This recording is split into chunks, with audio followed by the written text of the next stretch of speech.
Bonjour à tous, alors aujourd'hui je vous propose un système à résoudre, un système à trois équations, mais un petit peu particulier parce que si vous regardez bien dans les équations, on a, on n'a pas seulement ABC, on a A carré, BC, on a B carré A et C, et C carré A et B, donc on a comme inconnu A carré, B, C, A, B carré, C carré, ça fait beaucoup. Donc comment on va résoudre ça?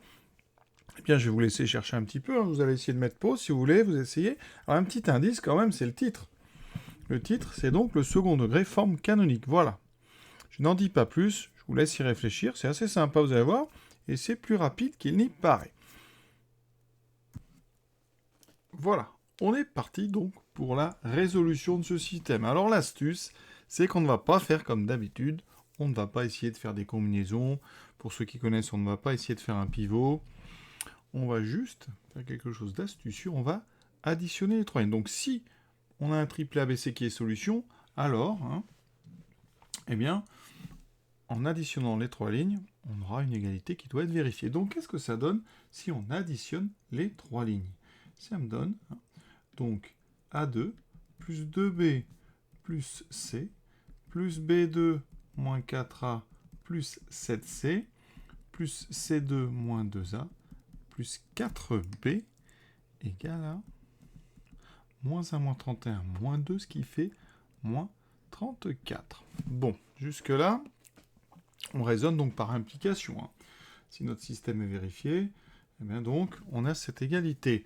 Alors, DA2, j'en ai un seul. Ensuite, DA, j'en ai moins 4, moins 2, j'en ai moins 6A. Et vous voyez, on commence à s'approcher ici sur des choses qui peuvent faire penser à des formes canoniques parce qu'on a un début de trinôme ici. D'accord? A carré, moins 6A, c'est le début d'un carré. On va faire pareil. Les B carrés, j'en ai. Donc, on va mettre des petits points pour oublier personne. Donc, A carré, je l'ai fait. 4A, B carré. Ensuite, j'ai 2B plus 4B, donc plus 6B. Ensuite, plus C plus 7, donc plus C carré, plus 8C, et ça c'est égal à moins 34. Jusque-là, on avance. Qu'est-ce qu'on va faire? Eh bien, c'est là que le titre est intéressant. Forme canonique, eh bien, je vais les faire à côté. A carré moins 6A. Qu'est-ce que c'est? Eh bien, c'est le début de A moins 3 au carré. Je vous rappelle, pour faire une forme canonique, on regarde le coefficient ici qu'il y a devant A. C'est-à-dire qu'ici, il faut un 1 devant A carré. Et ici, on regarde ce qu'il y a devant A. C'est moins 6. Eh bien, ça veut dire que notre carré, ça sera ici A moins la moitié de 6, c'est-à-dire A moins 3. Bien sûr, quand on a un carré, il y a 3 termes. A carré moins 6A, vous aurez plus 9. Donc, je dois ici enlever 9. J'enlève le carré du nombre qui est ici. On fait pareil avec B carré plus 6B. Cette fois-ci, c'est plus 6. Donc là, j'aurai B plus la moitié de 6, donc plus 3. Et j'ai toujours moins 9, puisque le carré de 3, c'est 9. Maintenant, C carré plus 8C. C'est le début donc de C plus la moitié de plus 8, qui est 4. Par contre, j'enlève le carré de 4, c'est-à-dire 16. Et tout ça, je le mets dans mon égalité.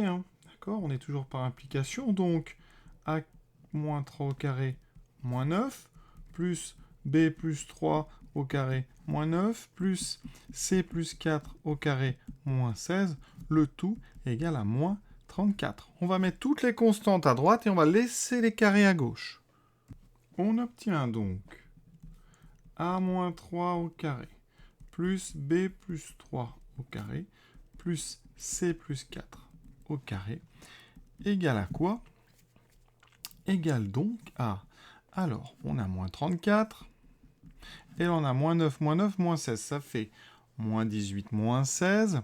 Ah, ça fait exactement moins 34, donc quand je le mets de l'autre côté, j'aurai plus 34. Et donc ici, eh bien, c'est là que c'est intéressant, j'ai la somme de mes trois carrés qui vaut 0. Et c'est pour ça que l'exercice est faisable très vite, parce que ici, ce 0, il est très intéressant.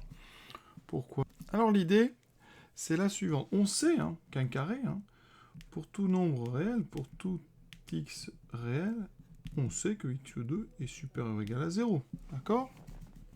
Là, vous ajoutez 3 carrés, ça donne 0. Donc, intuitivement, on sent bien que les 3 carrés sont obligatoirement nuls. Parce que si l'un d'entre eux n'était pas nul, la somme ne pourrait pas faire 0. D'accord? Alors comment on peut démontrer ça bien imaginez, hein, on peut par exemple, une façon de montrer ça sans faire des grosses propriétés, on met par exemple un des carrés à droite. Voilà, qu'est-ce qu'on a? Eh bien, du côté gauche, on a un nombre supérieur ou égal à 0. Du côté droit, on a un moins ici, devant un carré, donc c'est un nombre inférieur ou égal à 0. Quand est-ce qu'un nombre positif peut être égal à un nombre négatif? Eh bien, ça veut dire que c'est la seule possibilité. Le seul nombre qui est positif et négatif, c'est 0. Donc ici, eh bien, ça veut dire qu'en faisant ça, vous venez de montrer que, donc, c plus 4, enfin, moins c plus 4 est égal à 0. D'accord? Enfin, moins c plus 4 au carré égale 0. Donc, première chose, on a donc montré que c plus 4 au carré égale 0. Ensuite, qu'est-ce qu'on peut faire? Une fois que c plus 4 égale 0, et on va continuer. Ça veut dire que a moins 3 au carré plus b plus 3 au carré vaut 0, puisque je viens de démontrer que c plus 4 au carré est égal à 0. Eh bien, je fais la même chose. Je vais mettre b plus 3 de l'autre côté. Ça fait ceci en soustraction. Et donc, même propriété. À gauche, j'ai un nombre qui est un carré, donc supérieur ou égal à 0. À droite, c'est moins un carré, donc c'est inférieur ou égal à 0. Conclusion. Donc, eh bien, ça veut dire que les deux nombres ils sont forcément égaux à 0, puisque 0, c'est le seul nombre à la fois positif et négatif. Donc, a moins 3 au carré égale 0, et b plus 3 au carré est égal à 0. Donc, à retenir, quand on a la somme de nombres positifs qui vaut 0, forcément, tous les nombres sont nuls. Voilà. Qu'est-ce qu'on va faire de tout ça? D'abord, pour le présenter, on pourrait le mettre comme ça, avec un système. Notre somme des carrés égale à 0 nous indique que a-3 au carré égale à 0. En même temps, b plus 3 au carré est égal à 0. Et en même temps, c plus 4 au carré est égal à 0. Alors, un carré égale à 0. Ça veut dire que ce qu'il y a dedans est égal à 0. La propriété, c'est la suivante. X carré égale 0, ça équivaut à x fois x égale 0. Un produit est nul. Donc l'un des deux facteurs est nul. Donc x égale 0 ou x égale 0. Donc, tout simplement, x égale 0. Sinon, on sait évidemment que le seul nombre qui au carré donne 0, c'est 0. Ici, eh bien, ça veut dire que a moins 3 est égal à 0, b plus 3 est égal à 0, c plus 4 égale 0. Donc, ça veut dire que a égale 3, b égale moins 3, c égale moins 4. On a donc raisonné par implication. Ça veut dire ce qu'on a devant nous, c'est des conséquences de notre système. Si le système a des solutions, alors ce qu'on a trouvé, eh bien, ça doit être vrai. Mais si le système n'a pas de solution, ce qu'on trouve peut être bizarre. Donc ici, on va devoir effectivement être obligé de vérifier. Ça veut dire que ça, maintenant, on va l'injecter dans notre système. C'est la seule solution possible, en fait. Ce triplet, c'est des solutions potentielles. Voilà, on a raisonné par implication.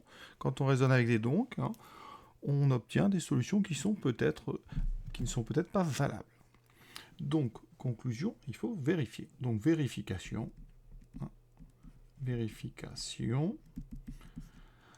Et on va regarder notre système. On va calculer. Donc, pour a égale 3, b égale moins 3 et c égale moins 4, on va calculer. Alors, combien vaut a carré plus 2b plus c?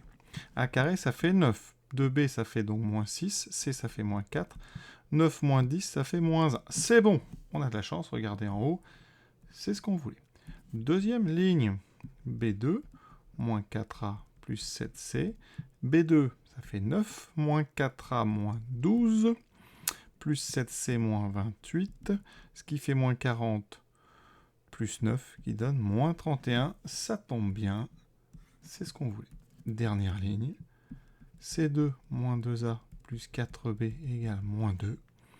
Pardon, on ne sait pas que c'est moins 2, on calcule. Ça fait donc 16 moins 2a moins 6, 4b moins 12. Ça fait ça 10 moins 12, ça fait moins 2. C'est parfait, vous voyez. Notre solution potentielle vérifie le système. C'est donc une solution. On a terminé. Bien sûr, on conclut. Donc, le système a pour solution le triplet.